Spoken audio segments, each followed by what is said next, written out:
Hello, folks, and welcome to another edition of the Dr. Mark Foster Show.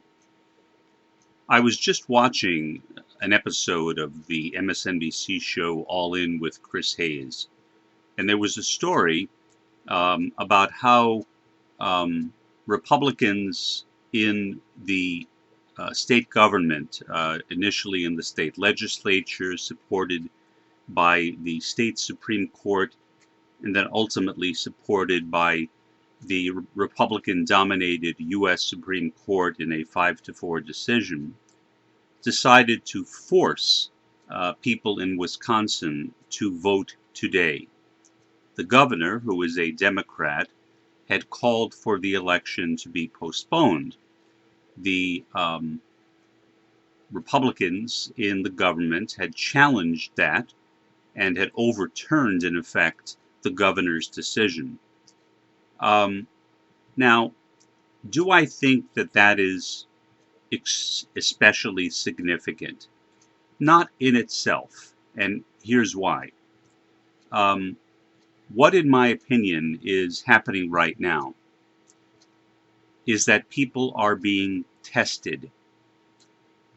We are in a period where there is massive unraveling, social unrest, political partisanship, game playing, people trying to gain dominance and power for themselves and their own political partisan interests over those of others.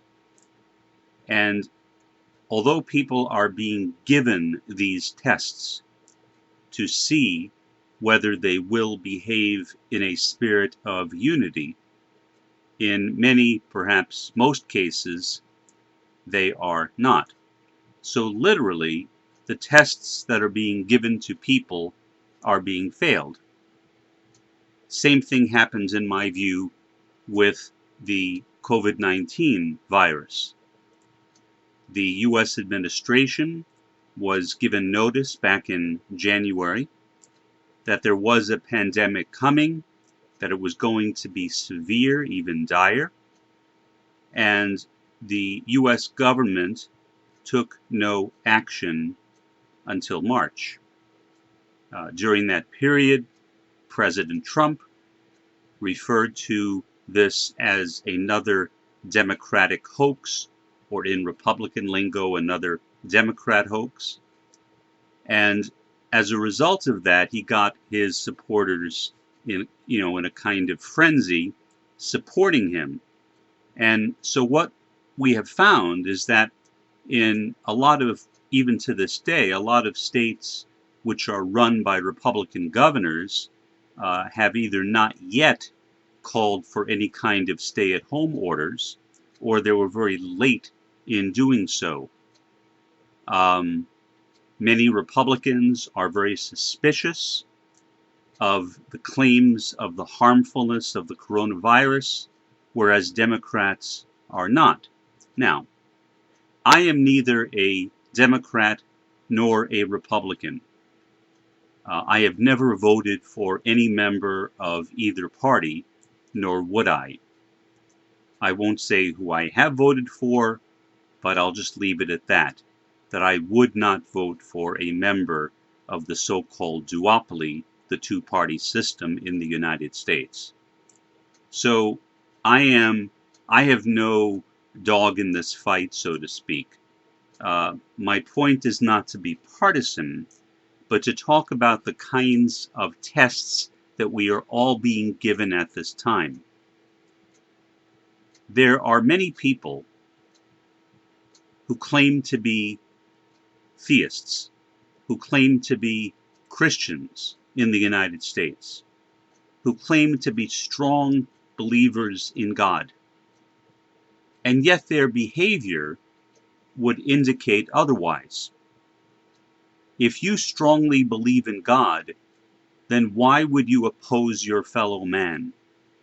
Why would you want your fellow man to be waiting outside in Wisconsin in the middle of a hailstorm, which is what they're having there right now, in the middle of COVID-19, wearing masks in a very unsafe environment, to go out and vote.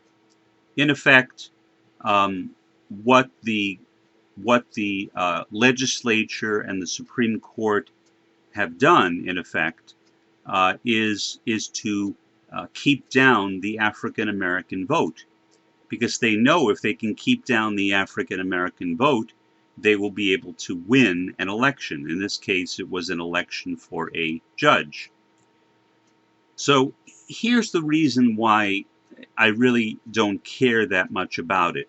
First, because I'm not partisan. I really don't care whether a Democrat or a Republican wins a particular political contest. God will judge them. This world is a temporary way station. This is not our home. Our home is yet to come. It is in the next world. Jesus said, "Let the dead bury their dead." Even if some people might claim to be Christians, to be strong believers in God, in my view, in many cases, it's simply in their minds. It's not in their hearts. In other words, they are not real Christians.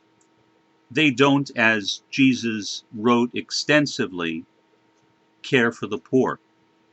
Jesus himself defined a Christian as someone who cares for the poor. He did not define a Christian as someone who accepts Jesus into their heart as their personal Savior, however important that is. So, if people don't care for the poor, if people are intentionally subjecting members of their own state to possible contamination by the coronavirus and possible death, that makes them accomplices in murder, or at the very least, voluntary manslaughter. Now, will they be punished for that in this world? No. Would it be good for them to be punished for that? Yes, because if they are punished for that in this world, perhaps their punishment will not be as severe, or perhaps there will be no punishment at all in the next world. But since they will not be punished, God will eventually judge them. And in my view, that judgment will be coming very soon. That concludes this episode of the Dr. Mark Foster Show. Have a good one.